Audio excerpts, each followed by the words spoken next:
1. Now, I'm not sure how every hotel handles employee discount rates, but my hotel personally needs some type of proof of employment. Each reservation, when we ask for proof, some have no problem, while others are offended. We got one of those people who was so offended but still came in to check in when they were warned. So, let's call her Jennifer. So Jennifer's father came to check in, and when the girl on second shift saw we didn't receive proof, she goes ahead and asks for the proof. Jennifer's father was offended and demanded to see where it's written that we need proof for these types of reservations. Second shift was not letting him check in, and he left because of this. And then, as I come in for first shift, I had a lovely conversation with her. Thank you for calling Outward Inn. How can I help you? Hey, I need to speak to your manager. I do apologize. She is currently in a meeting. How can I help you?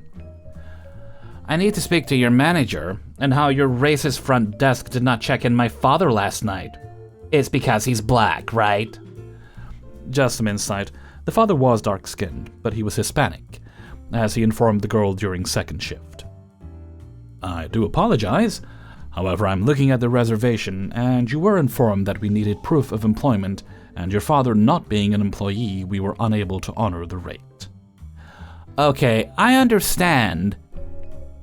But you don't see how that's fucked up. Because he drove 4 hours to check in and he didn't know about this. Ma'am, again, we informed you regarding the proof, and I personally spoke to you last week regarding this. And you were planning to send it, and when we followed up, you declined our calls. What's your name? Because you must be white like your co-worker from last night. If you need to know, I am sadly not white. I am Hispanic. Like your father. She paused for a second. What race is your manager then? Ma'am, I don't know where you're trying to get at here, but the events of last night have nothing to do with racism. This has to do with your failure to send us proof of employment, and sending your father knowing he is not an employee, and does not have proof of employment. What's your manager's name? I give her my manager's name. My manager's name sounds Indian. Of course you have an Indian manager, and that's why she didn't let you immigrants check in my dark father. I'm reporting you to Corp, and going to the news. Okay, ma'am, do whatever you need to do. I personally am done with this conversation, and have the day you deserve. So call me petty, but I was upset, and I went to her reservation, found out where she worked, and reported her to her manager, telling her the conversation I had with her employee. Her manager was shocked and doesn't understand why her employee was so offended when she knows the policy for the employee rate. The manager was sweet and apologized for her employee and assured me that she will be speaking to her. My manager supported me on this, since there was a lot of issues with her in just one day. But this was just one of many conversations I had with her. She literally called back thinking she was speaking to someone else. I worked double that day, and she was explaining the whole situation again. And I told her we already had a discussion. And she's like, I need to speak to someone else. Why am I even speaking to you? 2. The resort I previously worked at hosts an annual wine fest, where people buy a ticket to enter the ballroom and drink samples from hundreds of wine vendors. This event has all the markings of an annual shit show. I would help out on larger special events for Winefest. I would help control the ticketed entry point to the event. Here are a couple of small highlights from Winefest over the years. One year, while still working at the front desk during Winefest, I had a woman vomit red wine all over the marble countertop. It was almost exclusively wine. Luckily, it did not get on me, but I do not envy the poor environmental service workers during events like this.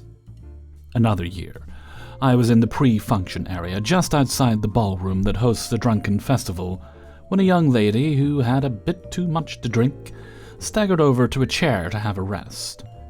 A few moments later, I see her grab the empty box next to her, place it on her lap, and then she proceeded to empty all of her wine samplings into said box. The only problem is that when she stood up, she realized box did not have a bottom, and her wine samplings were now all over her lap. That must have been a soggy ride home. Finally, for this edition, one year I was standing in the main entry doors with just moments to go before doors opened, when I got a whiff of something foul. Now, Winefest is one of the most popular events of the year. There were likely 2,500 people in line waiting to enter. I looked around and noticed what looked like a small pile of dog poo. Yet, there were no dogs around. It turns out one of the older ushers, ticket taker, who was waiting to scan tickets had accidentally pooped themselves and left small piles down the entirety of pre-function on their way to the bathroom, just moments before doors opened. Again, the poor EVS workers that had to come clean bios in the throngs of crowds. They are unsung heroes. Apologies for the bodily function stories, but Winefest will do that to the best of us. I now sit back with my family and reminisce about the Winefests of yesteryear, while my former colleagues still fight the good fight. 3. Worked my shift tonight. Alone, typically, not alone on a Friday night. However, we lost my usual co-worker to some unusual circumstances. I thought it would be a normal night, however. One by one, the parents from a wrestling tournament start checking in. A wrestling tournament that did not make a group block ahead of time, just booked a random nearby hotel to whatever arena they had going on tomorrow. At around 7 p.m., they all sort of trickle into the lobby with coolers full of alcohol, and we have a round hub table in our lobby, so they all flock to this round hub table and proceed to drink and laugh and talk as loud as possible. However, they were not my problem tonight. I look in the cameras, and I see a guy on the 3rd floor has pulled out 3 chairs from his room into the hallway. Obviously, I go upstairs and ask him to please put them back in his room, because if someone wanted to walk down this hallway or bring some luggage upstairs, he would be directly in the way. He says, "Okay, cool, I get that." And I walk away thinking that'll be the end of it. Oh boy, was it not. I watch him on the camera grab each individual chair and bring them all the way to the end of the hallway in front of the stairway door, past where our cameras reach. So of course I go all the way back upstairs and I tell him that you absolutely cannot have chairs in front of an emergency exit. If there was any type of emergency, such as a fire, people would be trapped in the hotel, because his chairs are in front of the exit door. He says his kids are in the room sleeping, so he doesn't want to go in there and hang out with his friends in there.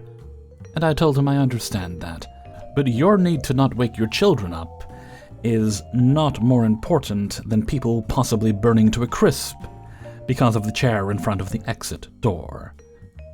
He says, "What do you want us to do?" I say, "I want you to put the chairs back in your room. Maybe go hang out downstairs like the rest of the parents." He says he doesn't want to leave his kids alone in the hotel room while they're sleeping.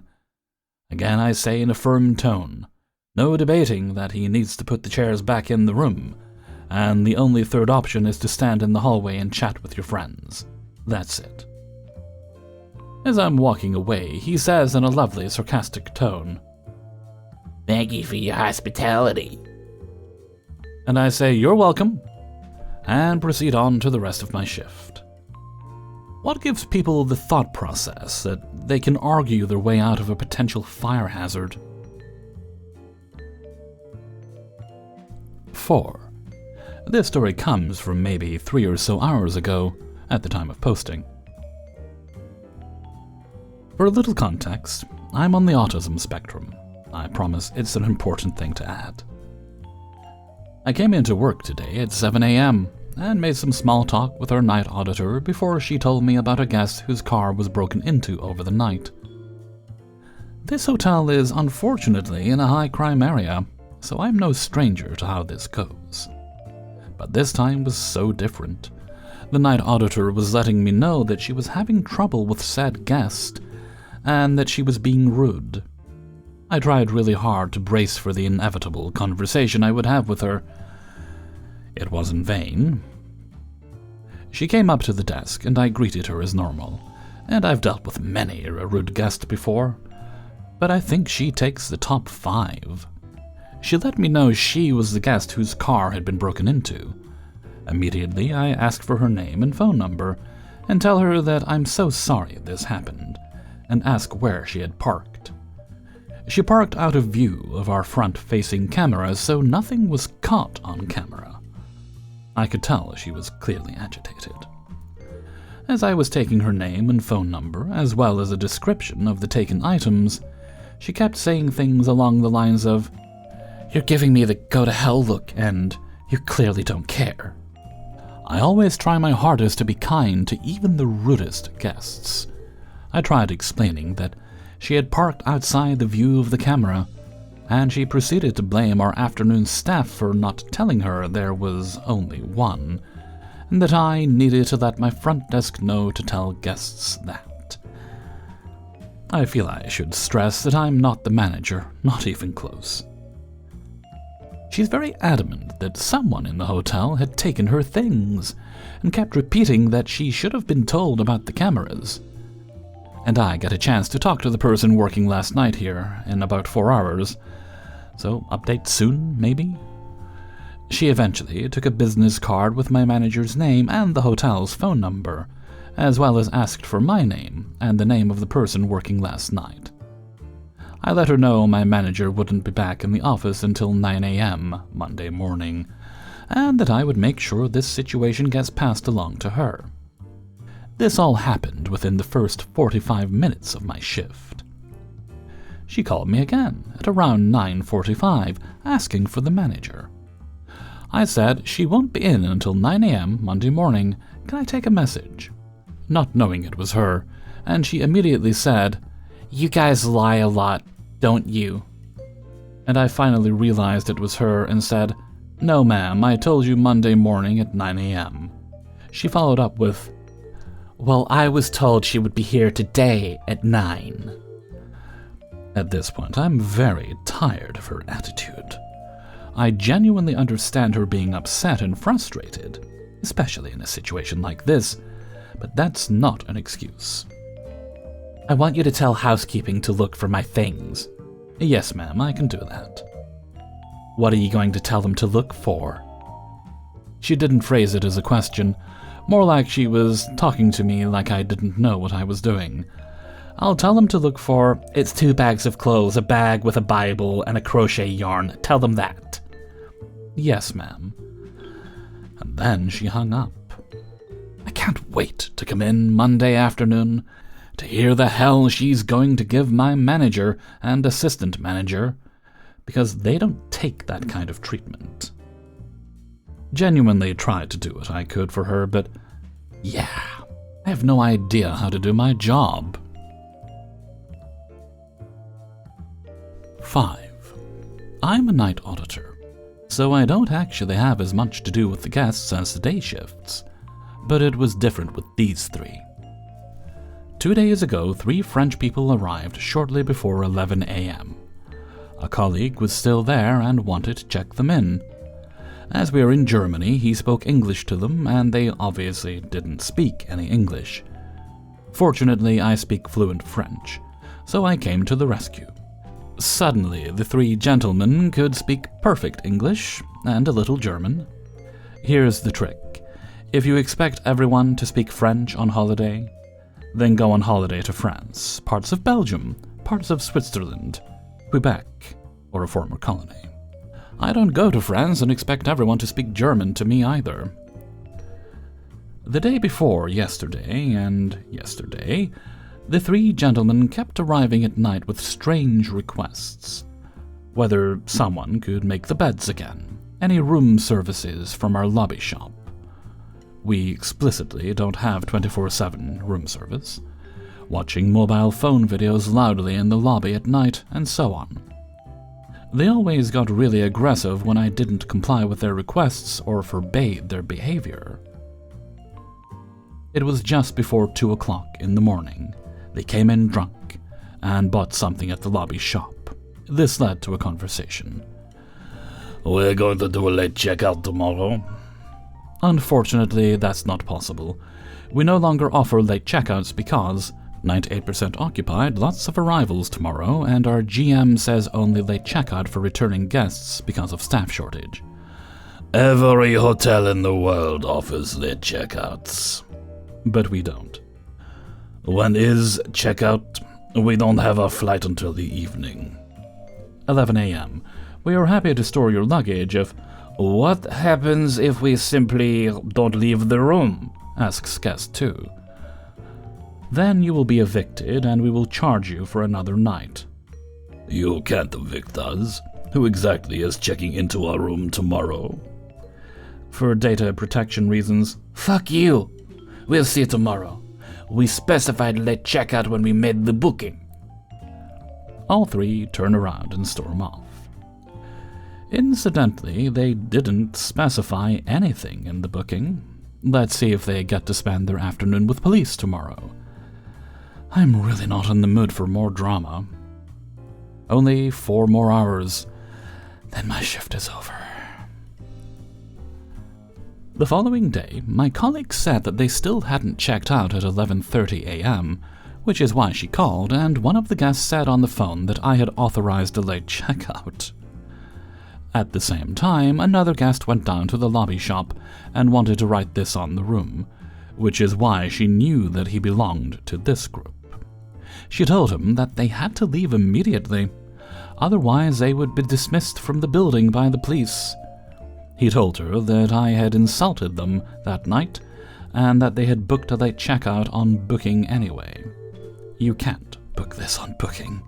If at all, write a request in the reservation notes, but they were empty. As I had written previously an email to the FO and management about the situation, nobody believed them anyway. My colleague gave them 5 minutes, otherwise she would call the police. Then they had to leave unshowered, and we didn't store the luggage either, although we usually like to do that.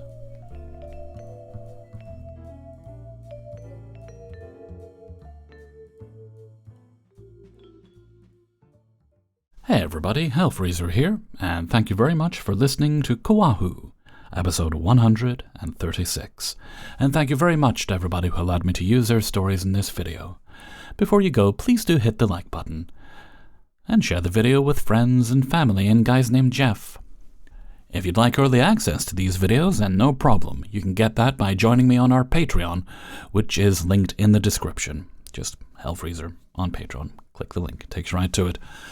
And you'll always find a link to the Hellfreezer merchandise store. Christmas might be over, but it's never a bad time to get Hellfreezer merch. And if you especially enjoyed today's video, why not leave a tip? You can do that by clicking the little heart with a $sign in the middle and select the tip of your choice. And you don't have to do any of that, but thank you if you do. Okay, that's the business out of the way. Let's move to the fun stuff. Let's move right along to Hellfreezer's question of the day and the answer of the day. And today's question is, when you think back to being a teenager, what is the music that pops into your mind? For me, it's pretty easy. I think back not necessarily to my favorite bands, but to the music of the time that was playing around. You had like Ocean Colour Scene, you had Oasis, Blur, all of which I like. I wouldn't say I'm a huge fan of them, but I like all of them. I own albums by Oasis.